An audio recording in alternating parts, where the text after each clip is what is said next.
जब एक पूर्व सीक्रेट एजेंट को पता चलता है कि उसकी बेटी का अपहरण कर लिया गया है तो वो घबराता नहीं है। इसके बजाय नीसन एक रिकॉर्डिंग डिवाइस निकालता है और अपनी बेटी को शांत रहने और ध्यान केंद्रित करने के लिए कहता है, क्योंकि वो जानता है कि आगे की स्थिति और भी भयानक होने वाली है। नीसन अपनी बेटी को बेड के नीचे छिपने के लिए कहता है और उसे मानसिक रूप से तैयार करता है कि अपहरणकर्ता उसे पकड़ लेंगे। वो उसे निर्देश देता है कि जब वे उसे पकड़ रहे हों तो उस 5 से 10 सेकंड के समय में वो अपहरणकर्ताओं के शारीरिक हुलिये और पहचान के बारे में जोर जोर से चिल्लाए, ताकि वो यानी पिता बाद में कार्रवाई कर सके। जब फोन शांत हो जाता है तो अपहरणकर्ता लड़की का फोन उठा लेता है। नीसन उसे चेतावनी देता है, लेकिन अपहरणकर्ता उसकी बातों से नहीं डरता और उल्टा उसे चुनौती देता है। अपहरणकर्ता को यह नहीं पता कि नीसन अपराध और कानून दोनों ही दुनिया में एक खौफनाक नाम है। उसने अकेले ही दर्जनों पेशेवर हत्यारों का मुकाबला किया है। इसके बाद नीसन अपने एक पुराने साथी से संपर्क करता है और रिकॉर्डिंग का विश्लेषण करवाता है। बोली और लहजे से पता चलता है कि ये अपहरणकर्ता अल्बानियाई गैंग के सदस्य हैं। ये लोग पेरिस के हवाई अड्डों पर पर्यटकों को बातों में फंसाकर उनका पता ठिकाना जान लेते हैं और फिर उनका अपहरण कर लेते हैं। सबसे डरावनी बात यह है कि ये लोग फिरौती के लिए अपहरण नहीं करते, बल्कि लड़कियों को नशीली दवाएं देकर देह व्यापार के धंधे में धकेल देते हैं। आंकड़ों के अनुसार नीसन के पास अपनी बेटी को बचाने के लिए केवल 96 घंटे हैं। यदि ये समय बीत गया तो वो अपनी बेटी को कभी नहीं ढूंढ पाएगा। नीसन एक निजी जेट से पेरिस के लिए रवाना होता है।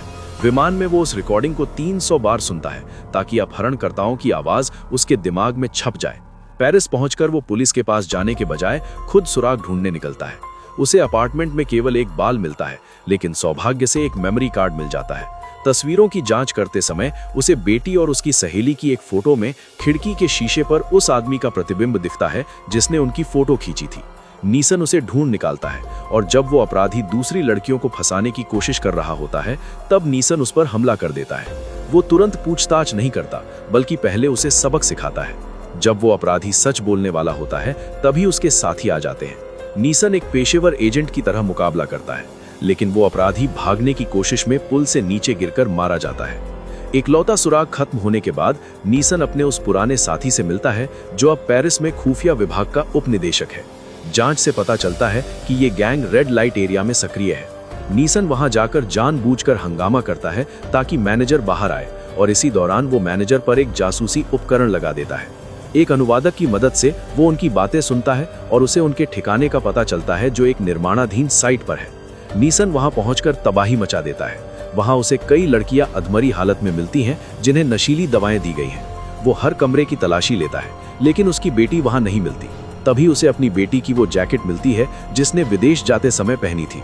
वहां मौजूद एक लड़की बताती है कि नीसन की बेटी ने ठंड लगने पर उसे अपनी जैकेट दे दी थी।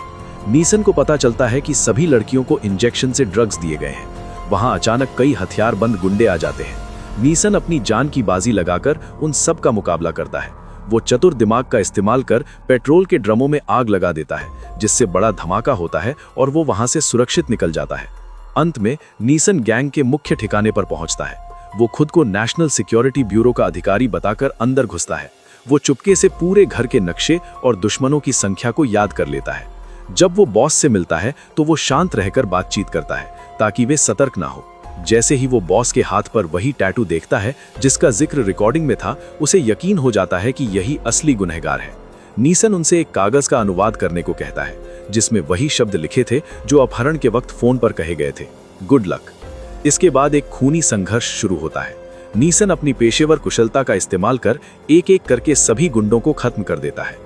वो ऊपर के कमरों में अपनी बेटी को ढूंढता है, लेकिन उसे वहां बेटी की सहेली मृत मिलती है। अब नीसन और भी उग्र हो जाता है। वो जानता है कि उसके पास अपनी बेटी को ढूंढने के लिए अब बहुत कम समय बचा है और वो उस गैंग लीडर को तड़पाकर सच उगलवाना चाहता है।